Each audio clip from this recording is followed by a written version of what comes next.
Donc on va parler de la... Alors, quoi que c'est un autre sujet, la langue, les gens croient tout savoir. La langue française, par exemple. Est-ce que la langue française, qui est-ce qui est responsable de la langue française? Est-ce que la langue française est quelque chose qui appartient au peuple français, ou est-ce que c'est une technique, un outil de communication?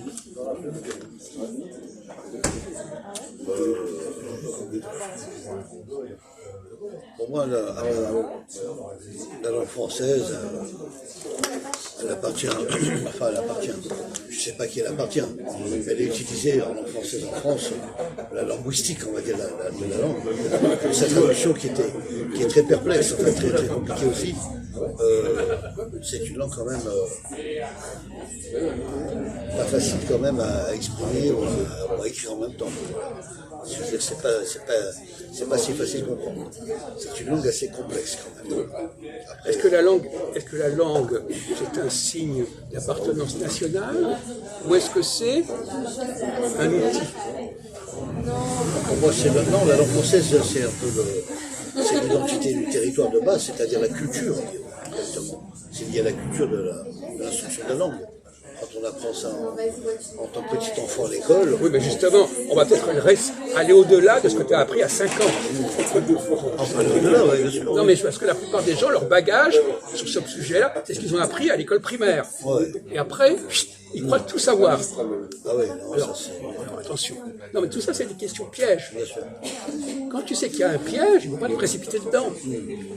Ah, la langue est un outil. Ah oui, c'est Un outil. un outil de langage, bien sûr. Un outil qui permet de communiquer. Communiquer. Est-ce qu'un outil, on peut l'améliorer? Ou est-ce qu'on peut le corriger? On peut le modifier, on peut le. Oui, ça peut être Je modifié. crois que les Français sont d'accord pour qu'on modifie leur langue. Alors là, c'est encore autre chose, là, c'est un autre Ben, débat. Là. non, mais c'est bien ça dont on parle. Est-ce que c'est un outil? Oui, mais qui a le droit de le changer?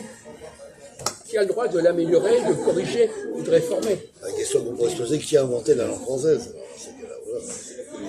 Tu nous laisses tranquille avec ça, s'il te plaît. Bon, est-ce que une langue, comme l'anglais par exemple, c'est une langue que même des gens qui ne sont pas anglais parlent? Donc c'est un outil pour eux. Un outil de communication entre les uns et les autres. Bon, alors est-ce qu'un outil, est-ce que ça peut se transformer, s'améliorer? Et qui est-ce qui a le droit d'améliorer? Par exemple, une voiture. Qui est-ce qui a le droit de transformer, de réformer une voiture? Qui a la compétence pour ça? Les mécaniciens. Bon, est-ce que tous les Français sont des mécaniciens? Non, mais je veux dire, est-ce que donc finalement, c'est un outil, mais quels sont les mécaniciens qui sont capables de réformer cet outil? Catégorie de mécaniciens. Donc tu vois, le mot outil, c'est un mot qui a une connotation, voilà, un outil ça s'améliore, ça se travaille, etc. Et en même temps, c'est un truc que, soi-disant, les gens qui parlent, ils ont des droits dessus. Bien sûr. Ah oui, mais c'est pas pareil. C'est pas du tout le même problème. Parce que par exemple, moi si j'arrive en disant je vais améliorer la langue française, je vais la corriger, je vais la restructurer, est-ce que je dois demander leur avis aux Français? Pourquoi pas, oui, ça peut être aussi comme. Oui, Non, mais si c'est un outil, Pour moi, c'est comme un quand on veut améliorer Si on la veut- fusée, oui, je quand on comprends. veut améliorer la fusée Ariane, on ne demande pas aux Français ce qu'ils en pensent. Oui, c'est vrai que c'est le domaine de l'entreprise, effectivement. Quand on veut Jacques a raison. bâtir C'est vrai que un porte-avions, on ne demande pas aux Français ce qu'ils en pensent. C'est vrai. Quand il y a un nouveau schéma d'avion industriel qui est arrivé, on n'a pas demandé l'avis aux Français. Alors, C'est l'avis d'entreprise qui passe avant l'avis du peuple. donc la langue française, est-ce que c'est un outil comme les autres qu'on pourrait éventuellement améliorer, Moi je te perfectionner? dis oui, Jacques. Maintenant, après, les gens. Non mais tu as dit oui, mais t'as dit oui. Mais après tu dis oui, on peut pas. Non, je dis on peut pas parce que c'est pas on. Nous, ça peut être aussi la société autour de nous qui serait pas d'accord. Oui, mais justement, est-ce qu'on a ça pose un problème démocratique, comme on dit. Est-ce que la démocratie a le droit de déterminer ces choses-là? Est-ce que c'est le peuple qui a le droit de déterminer comment on fait avancer un outil? C'est là le vrai problème. On peut demander l'avis du peuple, mais ça ne veut pas dire que ce serait peut-être pas eux qui va tout changer. Non, non. Il y aura forcément un élite pour le faire. Personne bien. La question qui se pose, c'est de savoir dans quel cas doit-on demander l'avis du peuple? Dans quel cas le peuple est-il compétent? Et dans le domaine de la langue, c'est un problème extrêmement litigieux, parce que justement, c'est dans ces domaines-là où le peuple croit qu'il a des droits sur cette langue, et en même temps, cette langue, c'est un outil. Et donc, on est dans une situation compliquée, avec deux points de vue qui se croisent. Bien sûr, c'est différent. Un outil de la langue française, l'écriture de la langue est très enrichissante. Attends, on n'est pas en train de parler de ça. On est en train de dire, bon, d'abord, premièrement, alors effectivement, est-ce que les gens qui parlent la langue française, ils savent comment la langue française fonctionne? Est-ce qu'ils savent exactement quelles en sont les règles? Ou est-ce que c'est par habitude, on parle comme ça? Je crois pas, parce que quand j'entends les gens parler, ils ont une façon de parler un peu simpliste par rapport à... On l'avait déjà dit, ça on avait parlé. Non, des discours aristocratiques ne sont pas les mêmes et les mêmes langages. Les mêmes langages de la langue française. Non, mais je ne parle pas de ça, je parle de... Est-ce que les règles de la langue française, l'autre jour on parlait, est-ce que les règles qui constituent la langue française sont des règles que les gens qui parlent le français connaissent? Ou est-ce que simplement ils parlent par habitude, par coutume, voilà. Moi, je suis pour ta deuxième version, Jacques. Il parle par coutume d'habitude. Il ne parle pas vraiment la langue directement de la langue française. Pas assez décortiqué. Quand même, par exemple, si tu devais donner apprendre à un étranger la langue française, est-ce que tu seras en mesure de lui donner certaines règles? Oui. Tu pourrais me dire lesquelles, par exemple? Que tu me dis, par exemple, la langue française et ceci, cela. En quoi la langue française, c'est une question piège, en quoi la langue française fonctionne-t-elle autrement que l'anglais, l'allemand ou l'italien, par exemple? Est-ce que c'est pas une langue comme les autres, après tout? Ou est-ce que tu peux expliquer en quoi? Non, oui, d'accord, oui, bien sûr. Moi, j'expliquerai que les langues ne sont pas les mêmes, voilà, déjà vu. D'accord, la prononciation anglaise, ne sont pas les mêmes. Alors évidemment qu'ils ne sont pas les mêmes, on ne va pas dire des banalités. La question, si elle fonctionne mieux, elle est mieux construite que les autres langues. Oui, c'est vrai que la langue française, elle est structurée. Mais toutes les langues sont structurées. Chaque mot est défini quand même dans ça. Mais toutes les langues sont comme ça. Bien sûr. Donc tu n'es pas en train de nous faire non, il n'y a pas de différence. C'est vrai que c'est pareil. Donc pour toi, c'est pareil. C'est ça le problème. L'enseignement est pareil. Justement, la langue française a des particularités que tu ignores, qu'on ne t'a pas enseigné, et qui font que c'est pas pareil. Qu'est-ce qui n'est pas pareil?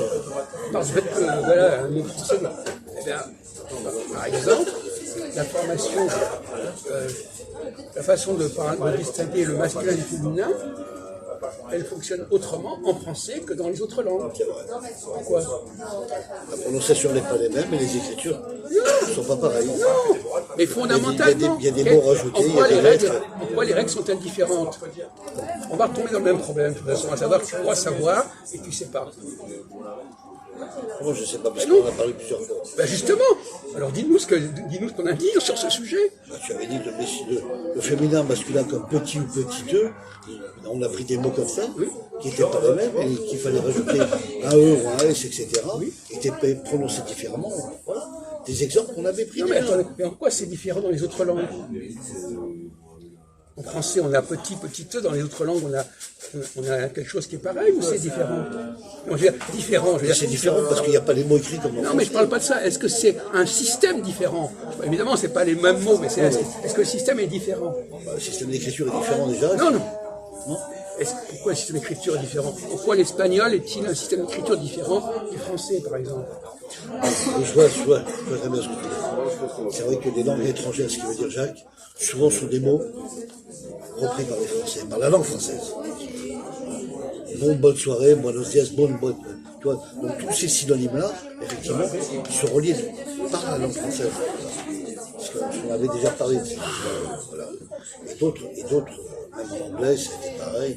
C'était inspiré de la langue française, etc. Non, c'est pas mon sujet là, c'est pas de ça dont on parle ici. C'est pas du tout de ça dont on parle.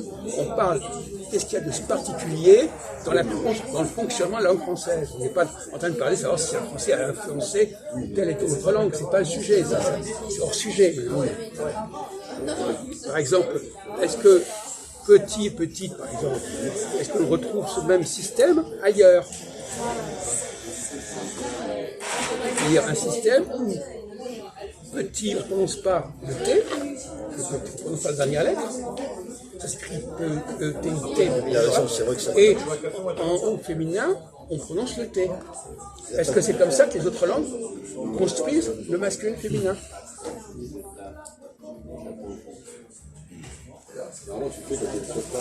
Est-ce qu'elles ont une façon de prononcer autrement le masculin et le féminin? Par exemple, humain, humain, qu'est-ce que c'est qu'humain? Comment c'est le féminin d'humain? Le masculin et le féminin, c'est quoi? C'est masculin, c'est l'homme. Non, mais non, je te dis, le mot humain, au féminin, ça donne quoi? Je ne dis pas, je sais. Humain, c'est l'individu. Je te parle de comment ça se dit au féminin. Enfin, c'est quand même pas compliqué, La ça. prononciation. Je rêve ou quoi, là? Je peux le dire. Je le sais. Non, ça ne rendra pas. Je crois pas. Féminin. Bah oui. Féminin. Mais humain, on parle de humain. Non, mais ça qui nous amène des débuts. Non, mais c'est quoi ça? Il te parle du mot humain. Oui, alors. Un homme humain. Oui. Une femme Humaine. bah voilà. Ben voilà. Oui. Ah ben ça sort pas tout de suite, ça. Ah ben oui, ça sort pas. Hein. Une femme humaine. Et alors qu'est-ce qui s'est passé quand on dit humain? Qu'est-ce qui s'est passé entre humain et humaine? Quel est le changement qui s'est produit? C'est valable aussi pour Christophe. Ah si, je sais. Non mais dis, d'accord, on va le laisser parler, mais je suis pas sûr que tu répondes. Qu'est-ce qu'il y a eu comme changement? Demande à Christophe. Non mais d'accord, mais t'es gentil, de Toi, toute façon on je sais, t'interroge je toi. Ton cerveau. Alors humain, humaine, là on parle de la prononciation. Qu'est-ce qui se passe quand je parle de humain à humaine? Qu'est-ce qui se passe? Quelle transformation se produit-elle? Qu'est-ce qui est... C'est basique, ça. Quoi? Basique, ça. Non. C'est pas basique parce que beaucoup de gens ne savent pas répondre à ces questions. C'est pas la peine d'aggraver le cas de Patrick. C'est pas faux non plus. Par exemple, dans humaine, Oui. tu entends le N. Oui. Et dans humain, Dans humain, c'est M-A-I-N. je parle pas de que tu écris. Est-ce que tu entends le N dans humain? Non. Bon. Donc, le N de humain disparaît, le N de humaine disparaît au masculin. Au masculin, oui. Ou s'il préfère, le 1 devient N. Donc le 1 a bouffé le N. Ouais. Il y a des tas d'exemples comme ça. Bon, ça c'est une règle tout à fait unique qu'on ne trouve pas dans les autres langues. C'est pour ça que je parlais tout à l'heure de l'outil, de l'outil. Effectivement, est-ce que c'est mieux qu'une langue? Vous êtes déjà passé? Oui. Vous êtes monsieur, on se demande pas si vous êtes Albron. Oui. Vous pouvez venir après, rapprochez-vous. Hein? 3-5. Non, c'est sur YouTube. Mais vous avez suivi des émissions sur quoi? Je sais pas, mais j'ai l'impression que vous avez déjà vu Oui, mais soit c'est un sosie, soit c'est moi, mais vous n'êtes pas sur la chaîne que vous croyez, je ne sais pas. C'est une chaîne télévision déclarée en chaîne publique. Non, c'est pas ça. C'est une Par chaîne contre, sur un YouTube blog, qui est assez répandue. un blog site. Mais à la télé, C'est possible, c'est possible. Sur YouTube, Internet, c'est à la oui. télé aussi, hein, c'est pas... Je ne vais pas vous interrompre. Non, Bah mais si, y a pas de justement. Bonne soirée. Alors, non mais attendez, on va pas, déjà on a perdu du temps, on ne va pas en rajouter. Alors, par exemple, si je dis bon, quel est le féminin de bon? Bonne. Alors qu'est-ce qui se passe quand je passe de bon à bonne? Bon, on n'entend pas le N. Voilà. C'est curieux quand même. Hein. Alors, est-ce que c'est une invention intéressante? Est-ce que c'est intéressant que on a des sons différents pour le même adjectif, au masculin et au féminin? Ou bien est-ce que c'est mieux quand on a, par exemple,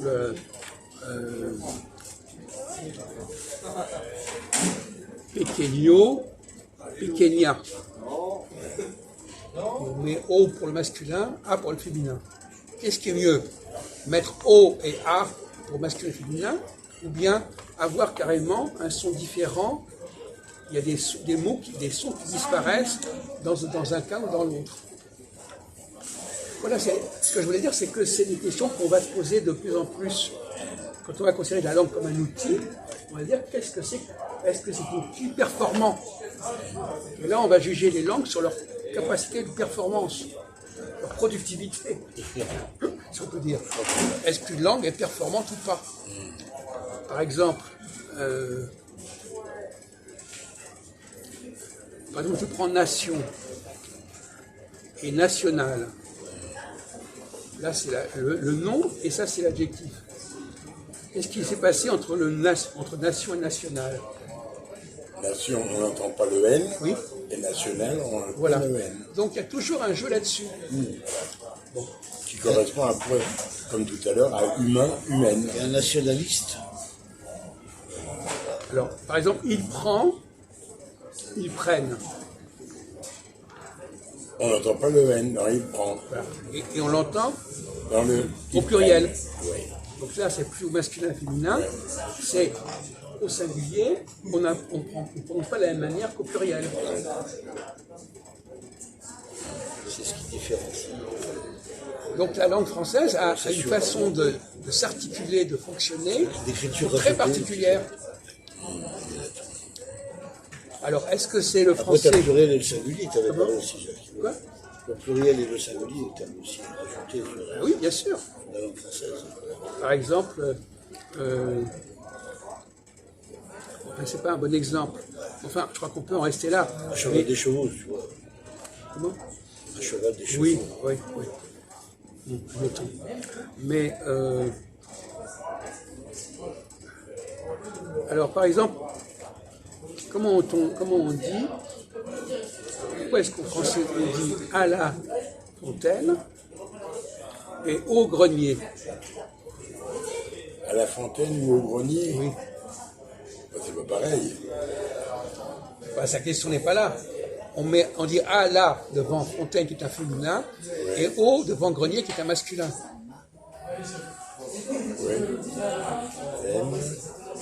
Ah, au grenier, on prononce N, et à la fontaine, Au grenier, on prononce le quoi? on parle Le N? le N. Il n'y a pas de N là-dedans. Non, niais. On parle du L, Oui. pas du N. À la fontaine, il n'y a pas de N. Non, non. Au grenier, Oui. qu'est-ce qui a remplacé? Il n'y a pas le la. Au grenier, il n'y a pas le la. Qu'est-ce qu'on a remplacé? On a remplacé à la À la. par AO. Donc là aussi, le U remplace le L. Le N, oui. Et de là, c'est pareil. De là, ça donne quoi au masculin? De là.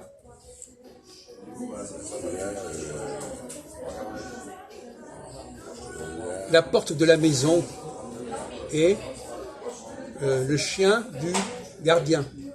Oui. On passe de là à du. Oui, du, il y a bien, oui. Ah oui, c'est tout à fait spécial ça. Oui.